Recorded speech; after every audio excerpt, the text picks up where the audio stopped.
যেখানে সবাই গরুর গোস্ত খাইতে নিষেধ করে, আমরা চর্বি সহ গরুর গোস্ত খাই। যেখানে কুসুম ফেলে ডিম খাওয়ায়, আমরা কুসুম আলাদা করিয়া আবার এটার সাথে ঘি দিয়ে, মধু দিয়ে, হ্যাঁ, সব কিছু মিলিয়ে, নারকেলের তেল দিয়ে আমরা মধুর আমরা এই কি বলে ডিমের কুসুমের আর একটা মনে হচ্ছে যে এটা একটা ডেজার্ট, সেটা আমরা খাই। তারপরে আমরা কুসুম সহ ডিম খাই। ঘি ফেলে দিতে খাইতে নিষেধ করে, আমরা ঘি খাই। বুঝতে পারছেন? আমরা সবজি খাই। তাহলে পৃথিবীতে কোন জিনিসটা আছে যেটা আমরা খাই না, যেটা শরীরের জন্য ভালো?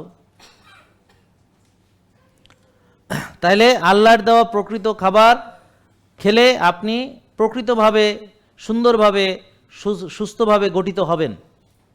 আর যদি বিকৃত খাবার খান, তাহলে শরীরের ভিতরে বিকৃতি ঘটবে এবং বয়সের সঙ্গে সঙ্গে বিভিন্ন রোগ হিসাবে প্রকাশ পাবে। এরপর যখন ট্যাবলেট ক্যাপসুল শুরু হয়ে যাবে, তারপর আপনি নিজেই একটা কেমিক্যালের ভান্ডারে পরিণত হবেন, আপনার শরীরের মধ্যে ফার্মেসি হয়ে যাবে। জেকে লাইফস্টাইল, ওষুধ মুক্ত সুস্থ জীবন।